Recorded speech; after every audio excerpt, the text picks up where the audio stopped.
भागातली स्थिती आता हळूहळू पूर्वपदावर येताना दिसते आहे। प्रिकॉशनरी मेजर्स म्हणून हे ब्लॅकआउट करण्यात आलेले होते सीमावर्ती भागातल्या काही मुख्य शहरांमध्ये जिथे लष्कराचं तळ आहे आणि काही महत्त्वाची शहरं। पंजाबच्या फिरोजपूरमधील ब्लॅकआउट सुद्धा आता काढण्यात आलाय। जम्मूमधलं सुद्धा ब्लॅकआउट आता काढण्यात आलेलं आहे। अर्ध्या तासांपासून जम्मूमध्ये शांतता आहे। पंजाबच्या फिरोजपूरमधलं ब्लॅकआउट सुद्धा आता काढण्यात आलेलं आहे। आणि थोड्याच वेळात जे ड्रोन दिसल्याच्या बातम्या येत होत्या त्या ड्रोन संदर्भात नेमकी काय सत्य माहिती आहे ती भारतीय सैन्य थोड्याच वेळात देणार असल्याचं कळतंय। श्रीनगरमध्ये सुद्धा कुठेही स्फोटाचा आवाज नाही असंही सैन्यानं म्हटलेलं आहे आणि श्रीनगरमध्ये ब्लॅकआउट नसल्याची माहितीही भारतीय सैन्याने दिलेली आहे। मागील अर्ध्या तासापासून आता जम्मूमध्ये शांतता आहे। जम्मू आणि श्रीनगरमध्ये ब्लॅकआउट पूर्णपणे आता काढण्यात आलेला आहे। दल लेकच्या ठिकाणी काही स्फोटाचे आवाज जे ते ऐकू आलेले होते। लागोपाठ 6 ते 7 स्फोटांचे आवाज जे ते ऐकू येत होते। त्याच्यामुळे एक प्रकारे घबराटीचं वातावरण पाहायला मिळालेलं होतं। मात्र आता जम्मू आणि श्रीनगरमधलं ब्लॅकआउट काढण्यात आले आणि मागील अर्ध्या तासापासून जम्मूमध्ये सध्या शांतता आहे अशी माहिती मिळते।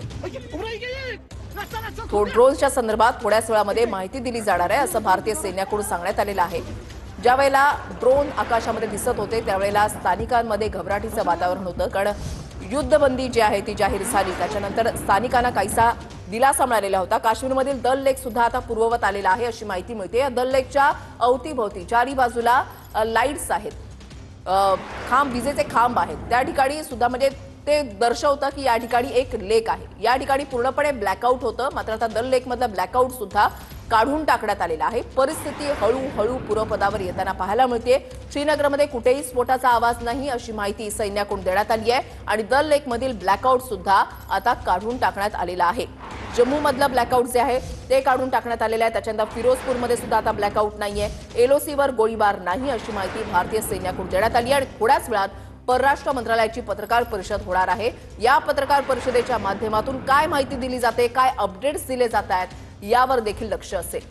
त्यामुळे एक महत्त्वाची अपडेट येत आहे। थोड्याच वेळात परराष्ट्र मंत्रालयाची पत्रकार परिषद आता होणार आहे। जनरली संध्याकाळी एक पत्रकार परिषद झालेली होती अगदी थोड्या वेळाची आणि त्यामध्ये घोषणा करण्यात आली होती की भारत आणि पाकिस्तानमध्ये शांततेचा करार झालेला आहे, सीजफायरचा करार झाला, युद्धबंदीचा कराराबद्दल त्यामध्ये माहिती देण्यात आलेली होती। आणि आता एक मोठी अपडेट, परराष्ट्र मंत्रालयाची आता इतक्या रात्री पत्रकार परिषद होणार आहे। या पत्रकार परिषदेत परराष्ट्र मंत्रालय नेमकी काय माहिती देतं ते आता बघावं लागेल।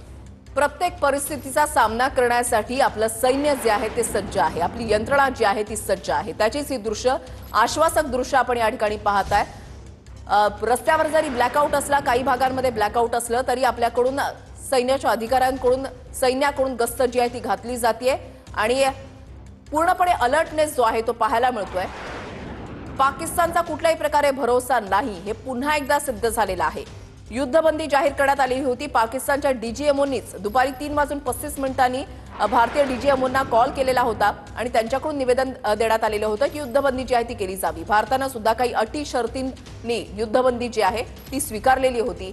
5 वाजता या संदर्भात माहिती जी आहे ती जाहीर करण्यात आलेली होती। मात्र त्याच्यानंतर 3.5 तासातच जवळपास 8-8:30च्या सुमारास एलओसीवर गोळीबाराचा प्रकार घडला। त्याच्यानंतर काही ठिकाणी ड्रोन दिसले। मात्र या सर्व गोष्टींसंदर्भात ही जी माहिती समोर येत होती त्याच्यावर आता काही वेळातच परराष्ट्र मंत्रालयाकडून पत्रकार परिषदेमध्ये काय माहिती दिली जाणार आहे हे पाहणं देखील तितकंच महत्त्वाचं असेल। मात्र आपलं सैन्य